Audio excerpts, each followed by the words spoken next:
একদা আমেরিকার এক ছোট্ট শহরে এক পাউরুটিওয়ালা বাস করতেন। তিনি দয়ালু ছিলেন না। তিনি কখনো ক্রেতাকে তার প্রদেয় মূল্যের চেয়ে অতিরিক্ত কোনো দ্রব্য প্রদান করতেন না এবং তাকে কখনো হাসতে দেখা যেত না। তবে তিনি একজন দক্ষ কারিগর ছিলেন। শহরের বিভিন্ন প্রান্ত থেকে লোকজন তার কাছে আসতেন। তার তৈরি কেক এতটাই সুস্বাদু ছিল যে লোকজন হুমড়ি খেয়ে পড়ত তার কেক কেনার জন্য। তার দোকানের সৌরভ পথচারীদের ক্ষুধা জাগ্রত করে দিত। সেই সৌরভের টানে কেউ কেউ তার দোকানে প্রবেশ করে কেক পাউরুটি ক্রয় করতেন, কেউ বা আবার বাইরে দাঁড়িয়ে থেকে এর সুগন্ধে প্রাণ জুড়িয়ে নিতেন। তবে পাউরুটিওয়ালা এই বিষয়টি মোটেও পছন্দ করতেন না। তিনি মনে মনে বলতেন, আমি এমনি এমনি তাদের পেট ভরিয়ে দিচ্ছি, অথচ এর বিনিময়ে আমি কিছুই পাচ্ছি না। তিনি ভাবতেন, হায় আল্লাহ, যদি আমি এই সুগন্ধ মোড়কে করে বিক্রি করতে পারতাম। এক শীতের সকালেই তিনি পাউরুটি বানাচ্ছিলেন এবং নিজের বিভিন্ন অনুযোগের কথা বিড়বিড় করে বলছিলেন। হঠাৎ তিনি খেয়াল করলেন দোকানের সামনে এক যুবক দাঁড়িয়ে আছে। তার ভঙ্গি দেখে তিনি বুঝলেন ছেলেটি অত্যন্ত ক্ষুধার্ত।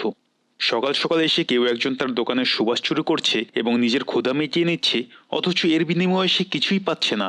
পাউরুটিওয়ালা অত্যন্ত রেগে গেলেন এবং বাইরে বেরিয়ে এসে যুবকটির কলার চেপে ধরে বললেন, এবার মূল্য পরিশোধ করো। যুবকটি বিস্মিত হয়ে জিজ্ঞেস করলো, কিসের মূল্য? পাউরুটিওয়ালা বলল, তুমি যে সুবাস চুরি করেছ তার মূল্য। যুবকটি বলল, আমি কিছু চুরি করিনি, আমি এখানে দাঁড়িয়ে বাতাস উপভোগ করছিলাম। বাতাস সবার জন্য উন্মুক্ত, এর কোনো প্রতিদান নেই। রুটিওয়ালা বলল, অবশ্যই প্রতিদান আছে, যখন বাতাসের সাথে আমার দোকানের সুবাস মিশবে। তুমি মূল্য পরিশোধ করো, নয়তো আমি পুলিশ ডাকবো। যুবকটি মূল্য পরিশোধে অস্বীকৃতি জানালে তাকে শহরের বিচারকের কাছে নিয়ে যাওয়া হলো।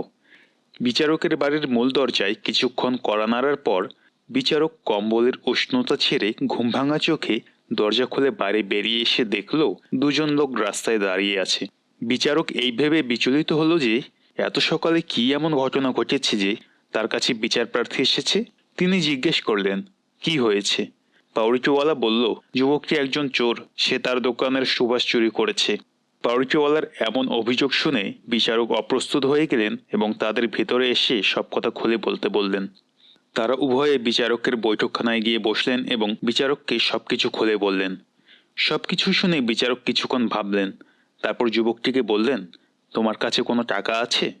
যুবকটি তার পকেটে হাত ঢুকিয়ে কয়েকটি কয়েন বের করে বলল, মহাশয়, আমার কাছে এই সামান্য কয়েকটি কয়েনই আছে। বিচারক বললেন, আমাকে দাও। যুবকটি কয়েনগুলি বিচারকের হাতে দিলেন। বিচারক বললেন, এটা সত্য যে সুবাস পাউরুটিওয়ালার দোকান থেকে এসেছে এবং এই সুবাসের স্বত্বাধিকারী সে। এটাও সত্য যে যুবকটি সেই সুবাস গ্রহণ করেছে, কিন্তু এর বিনিময়ে সে কিছুই প্রদান করেনি। ন্যায় বিচার রক্ষার্থে আমি সেই মূল্য আদায় করে দিচ্ছি। পাউরুটিওয়ালা এ কথা শুনে হাসলেন, হয়তো জীবনে প্রথমবারের মতো। তিনি টাকা নেয়ার জন্য বিচারকের দিকে হাত বাড়ালেন। বিচারক বললেন, থামো এবং মনোযোগ দিয়ে শোনো। এ কথা বলে তিনি কয়েনগুলো দু হাতের মাঝখানে নিয়ে ঝাঁকালেন। তারপর বললেন, টাকার এই টংটাং শব্দ তোমার দোকানের সুবাসের উপযুক্ত মূল্য।